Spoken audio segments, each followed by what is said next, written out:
Lift every voice and sing till earth and heaven ring. Ring with the harmonies of liberty. Let our rejoicing rise high as the listening skies. Let it resound loud as a rolling sea. Sing a song full of the faith that the dark past has taught us. Sing a song full of the hope that the present has brought us. Facing the rising sun of our new day begun. Let us march on till victory. Let us march on till victory is won. Welcome, everyone. 158 years ago, the promise of the Emancipation Proclamation was fully implemented. Juneteenth marks an important day when the last remaining enslaved people in Confederate territories were finally issued their freedom. We're honoring the legacy of that day, even as we continue to work towards justice and equality. Celebrations of Juneteenth in Los Angeles go back to the 1890s at least. More than 200 people gathered for a picnic at North Beach in Santa Monica. During the Great Migration, Black Texans were resettling in California, bringing their traditions with them. And these celebrations grew, rooted in local Black churches and community groups. Across the Southland, people continue to celebrate with festivals, rallies, parties, and informal gatherings. And today, as a Trojan family, we come together in that same spirit, just as many Trojans have been doing for decades in their homes, churches, and communities. Trojans have been an integral part of LA's Black history and activism from our founding days. John and Beta Somerville were among the first Black alumni of our dentistry school, and together they formed the first LA chapter of the NAACP and opened up their home as a hub for civil rights. We see their spirit today in the work of Annenberg professor Alyssa Richardson, who founded the Charlotta Bass Journalism and Justice Lab at Annenberg. This lab is the first AI-powered Black media archive on the West Coast. And this past spring, they brought Pulitzer Prize winner Nicole Hannah-Jones to Bovard Auditorium to talk about the 1619 Project. I'm also thinking of record setters like alum Howard Porter Drew, the original world's fastest human. He completed the 1912 Olympics and then later became the first Black judge in Connecticut. During his time at USC, he was also the first Black man to write for the campus newspaper and to be inducted into Skull and Dagger Society. We see echoes of his legacy in Rossier alumna Allison Felix, and her name now adorns the main field right in the heart of our UPC. And that field is for all students and community members to see and be inspired. These stories of perseverance and leadership fill me with encouragement, and so do all of you. Thank you for showing up today and for bringing your stories, your insights, and your open hearts. And a big thank you to everyone who made this celebration possible. What Juneteenth means to me is best captured by the poetry of the great Black griot and streets disciple, Tupac Shakur. Did you hear about the rose that grew from a crack in the concrete?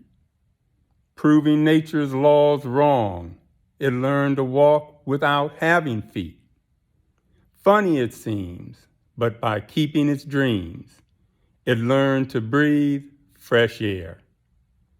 Long live the rose that grew from concrete when no one else even cared. No one else even cared. And that rose, of course, that grew from that concrete are Black people who grew from the concrete brutality of slavery to reach the heights we are today. We still got a long way to go, but we've come so far from that concrete. I hear again Tupac saying in his interview, you see, you wouldn't ask why the rose that grew from the concrete had damaged petals. On the contrary, we would celebrate its tenacity. We would all love its will to reach the sun. Well, we are the roses. This is the concrete, and these are my damaged petals. Don't ask me why. Thank God. Ask me how. Happy Juneteenth. Greetings, everyone. I'm Cynthia Brass, president of USC's Black Staff and Faculty Caucus.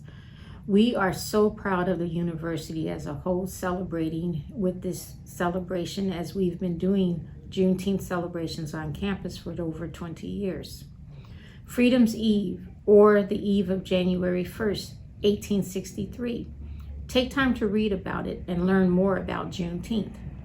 The year 1865, June 19th, more than 250,000 enslaved Black people of Galveston Bay, Texas, were free by executive decree. This day came to be known as Juneteenth by the newly freed people in Texas. Juneteenth is more than a holiday, it's a history day. When I think of Juneteenth, I think of hope, emancipation, freedom, history, justice, heritage, equality, and I could go on and on. Juneteenth reminds me that I am the force, you are the force, we are the force of power to change this world, and I to follow in the footsteps of my ancestors to work towards liberation. Juneteenth may mark just one moment in the struggle for emancipation, but the holiday gives us an occasion to reflect on the profound contributions of enslaved Black Americans to the cause of human freedom. Juneteenth is not just for my people, Black people, but it's for everyone. Even in the face of broken system that seems to always need work, we choose to find joy in resistance, and we celebrate in our communities across this nation. One of my favorite quotes is from the late, great Dr. Martin Luther King Jr. If the cruelties of slavery could not stop us, the opposition we face will surely fail. Because the goal of America is freedom. Abused and scorned though we may be, our destiny is tied up with Americans' destiny.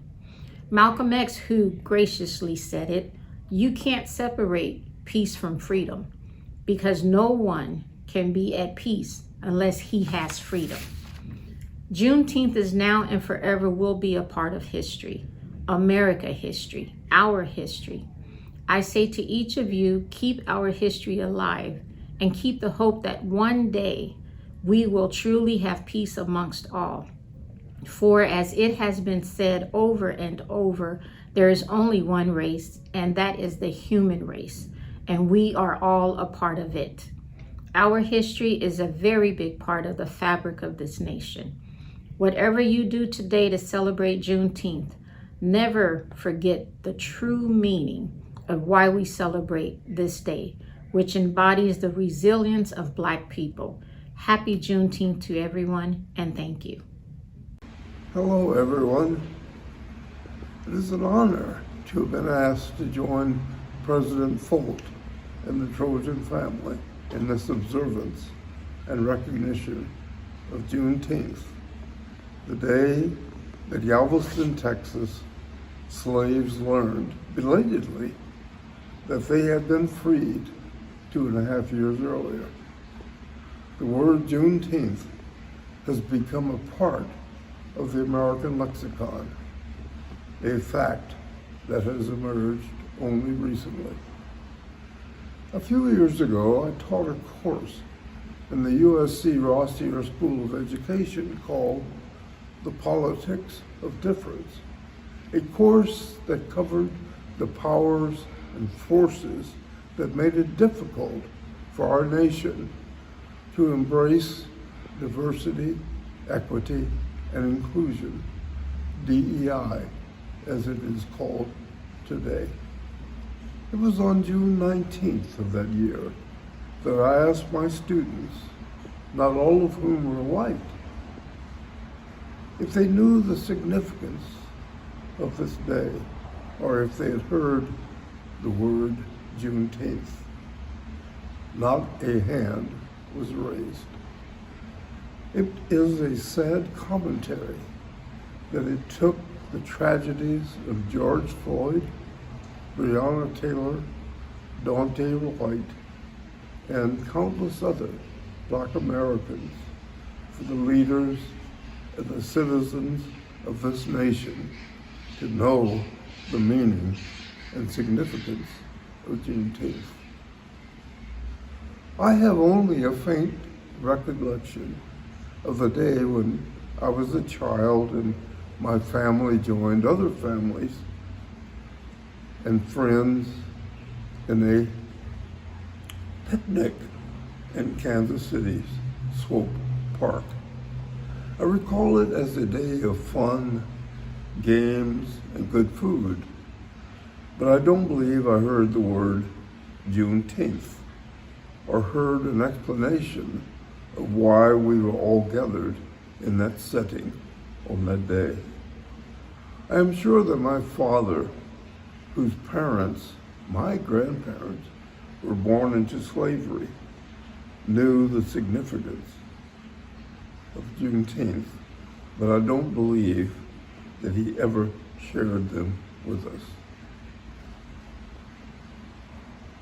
Juneteenth was not known until much later in my life.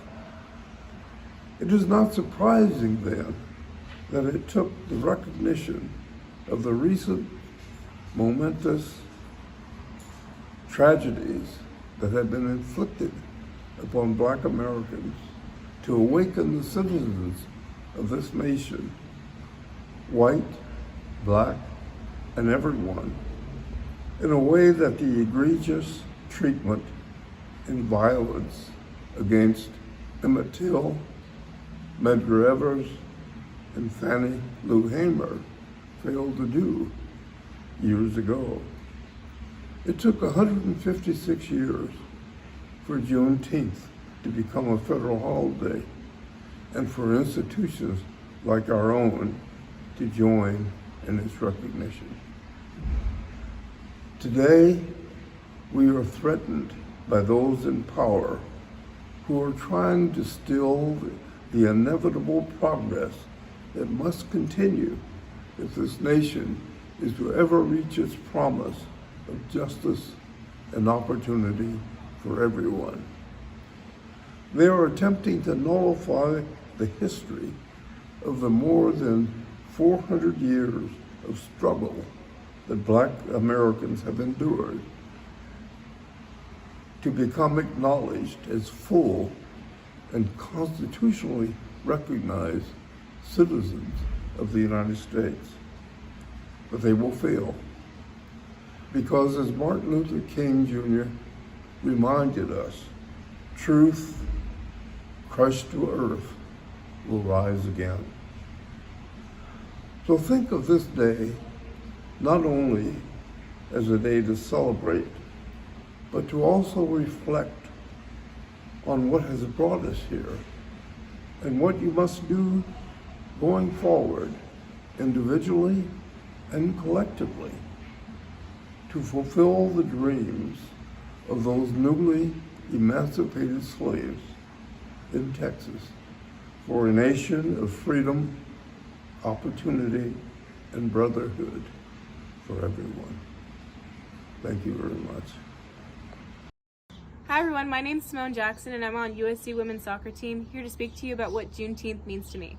Juneteenth, also known as Emancipation Day, is a day that holds a special place in my heart. Juneteenth commemorates the day June 19, 1865, when the last enslaved African American in Galveston, Texas, finally received news of their freedom, 2.5 years later after the Emancipation Proclamation was signed. This momentous occasion symbolizes the resilience and the unyielding spirit of my ancestors who endured unimaginable hardships. For me, Juneteenth is a powerful reminder of the progress we have made as a nation and the strength of the human spirit. It serves as a testament of the will of the African American people to rise above adversity and forge a path towards equity and justice. But Juneteenth is not just a historical event.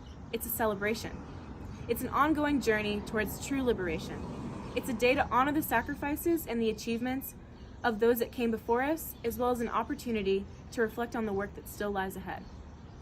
Juneteenth is a call to action, urging us to continue the fight against systematic racism and to advocate for a society that values diversity, equity, and inclusion for all. As an African American woman, Juneteenth represents a moment of empowerment and solidarity. It's a day when I stand tall, proud of my heritage and the rich tapestry of African American culture that continues to shape our nation. So let us come together on Juneteenth, not only to celebrate, but to also educate and amplify marginalized voices and to work toward a future where freedom, equality, and justice are the birthright of every individual, regardless of their race or background. Hi, my name is Sharon Blount, playwright, USC alumna, and writer of The Signing, which was published in 0846 Fresh Perspectives, an anthology of Black playwrights who put together words and their powerful meaning in the aftermath of George Floyd's demise. The Signing crawls into the mind of Robert Hemings, the attendant to Thomas Jefferson. Hemings attended Thomas Jefferson when he went to Philadelphia to sign the Declaration of Independence in 1776. Performing The Signing is James Pickens Jr., best known for his starring role in Grey's Anatomy. Please watch and enjoy. The Signing by Sharon Cleveland Blount.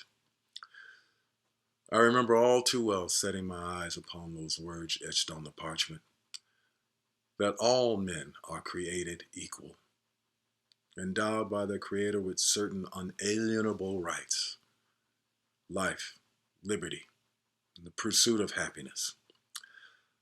A swelling of goodness, even pride for the colonies, arose in me from somewhere deep inside of myself.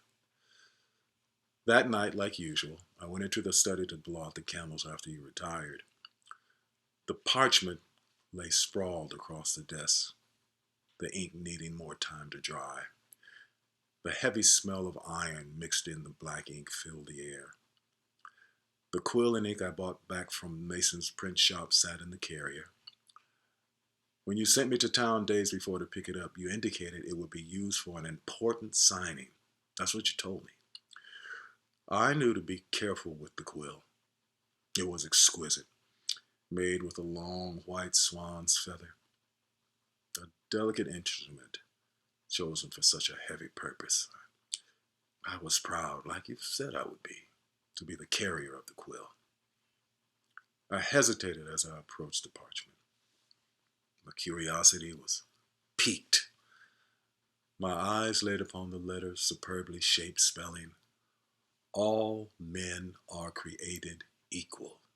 There was no but or except that followed. A significant black dot powerfully ended the sentence.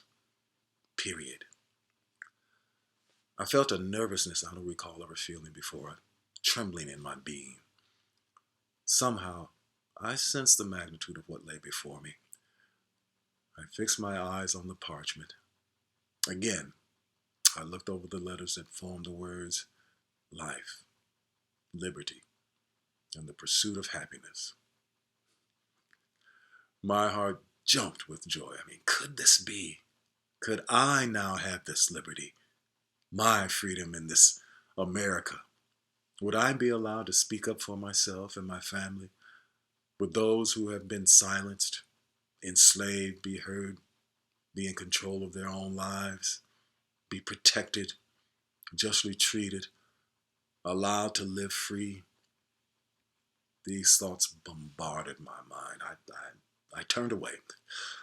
My stomach churned with intense anticipation. That night I tossed and turned, eager yet agonizing over the words my eyes had read. As we walked along the street the next day, heading to Independence Hall, you carried the rolled parchment, bound with the thin leather string that I meticulously measured, cut, and tied. It was signing day. Instead of walking my usual 3 steps behind, I picked up the pace to walk alongside you, empowered by your words written on the parchment. You stopped, stood, silent. Your eyes cut into me sharper than a sword, piercing my heart with more force than any captured slave beating I had witnessed. I stepped back and resumed my usual place. How could it be so foolish to think that I was included, a black boy? I entered the hall astutely dressed in my skin, representing the condemned black male. The quill and ink that I carried would be used to omit enslaved people from receiving liberty and the pursuit of happiness, leaving us still reaching for freedom and equality. It was you who allowed, in fact, insisted I learn to read. When you reached for the quill, your eyes met mine. You recognized that I read and understood the empowering words written so boldly on the parchment. Your quick glance away told me you knew the full gravity of what this quill and ink would do to people like me, to my family. My eyes fixed on your every gesture, your every move. You hesitated, even glanced back at me. My eyes hung on you like strange fruit. Yet you dipped in the ink and pressed the quill to the parchment. On a silver tray, I presented the quill with ink to each signer. I stared as each lifted the quill to dip into the ink and sign. I wanted to be seen, recognized, to be included in the liberating words, to be equal. Do I dare ask, does this include me? How does one sign in agreement to the all-inclusive words while at the same time denying me the right to them? All men, not some, all men, including me, a male among all men, should be included. Yet I wasn't even considered. Even as I stood carrying the white swan's feathered quill, its position regarded more than me. You see me, yet you don't. I'm aware of my right to belong, to exist in this land. I am created equal, yet you fail to see me. I am entitled to every word you sign. You cannot sign me out. You just sign me in. Hello everyone, happy Juneteenth. As a person of color, Juneteenth holds significant personal and historical meaning. Juneteenth is more than just a day. It represents where we have been, where we are, and where we need to go as a community of educators, a society, and a country of multiracial and diverse individuals. Juneteenth embodies a moment of celebration, reflection, collaboration, and remembrance for the Black community. It serves as a reminder of the resiliency and strength of the descendants of previously enslaved Africans in the face of hundreds of years of oppression and systemic disenfranchisement. It is an occasion to recognize the sacrifices made by our ancestors and acknowledge the continuing struggles and triumphs in the quest for equity, equality, accessibility, and inclusion. During this time, it is my sincere hope that we bring awareness to these struggles by fostering a dialogue centered on history and the experiences of Black Americans. This dialogue will garner understanding about the descendants of previously enslaved Africans here in America. Today, I thank and honor those who fought for freedom, and I understand this becomes my fight, our fight to continue. Happy Juneteenth. Hi, my name is Shannon Bradley. I'm the Chief Diversity and Inclusion Officer of Keck Medicine of USC. Happy Juneteenth. Happy Freedom Day. For me, Juneteenth really is a time of celebration. It's a time of being able to come together with family, friends, to be able to fellowship, laugh, talk, listen to good music, eat good food, but also continue to educate ourselves and learn more, not only about our history as Black Americans, but certainly family history as well. I'm from Texas originally, and so just actually moved here from Houston, right outside of Houston. And so Juneteenth was a staple, not only within the region, but certainly within my family as well. I'm the granddaughter of sharecroppers. And so my aunt actually remembers when the owner of their farm came in and told them they could go to school. And so to think about Juneteenth in that context, to think that my aunt was old enough to remember being told that they could go to school, and so not being able to formally read, write, and going through that. And then a generation later, being the Chief Diversity Officer at Keck Medicine of USC, I think is certainly amazing to me when I think about it. And I get such a sense of pride, not only personally, but for my family as well. And so I think Juneteenth, while it's a commemoration of freedom for Black people in the United States, I think it's also become a testament, again, as I've gotten older, more of a testament to the gains that can be made when we all oblige freedom. I'm so excited for what we will continue to accomplish. I'm excited to celebrate on this 157th Juneteenth and looking forward to the continued progression of Black people in the United States and the impact that, again, we can have as we prioritize freedom for all. So, thank you. How's it going, everybody? When asked what does Juneteenth mean to me, I had to really sit down and reflect on where I've been, where my ancestors came from, and where I'm going. And something that came to my heart about Juneteenth is that it is a day that we give gratitude and thanks to God first and foremost, and learn from the successes and failures of our ancestors, because we stand on the shoulders of giants, and they have fought similar and some of the same battles and things that we face today. And they were architects, entrepreneurs, investors, scientists, doctors, lawyers, and anything else we could really fathom. And they have a legacy left here that we have to continue to build on. And Juneteenth is a day for me of where we reassure ourselves and all of the country that Black Lives Matter, and we put Black joy on display, because there's so many places in this world where Black joy isn't on display, and that we make a conscious decision this day forward to always have Black joy on display and be able to portray us in a way that is positive, bright, successful. And also, I believe Juneteenth for me is a day where we also understand that the strength and the economic advancements of Black Americans and the Black diaspora depends on faith, love, the power of ownership, access, and strong family units. A lot was taken from us in terms of slavery, in terms of what happened there for Black Americans in particular.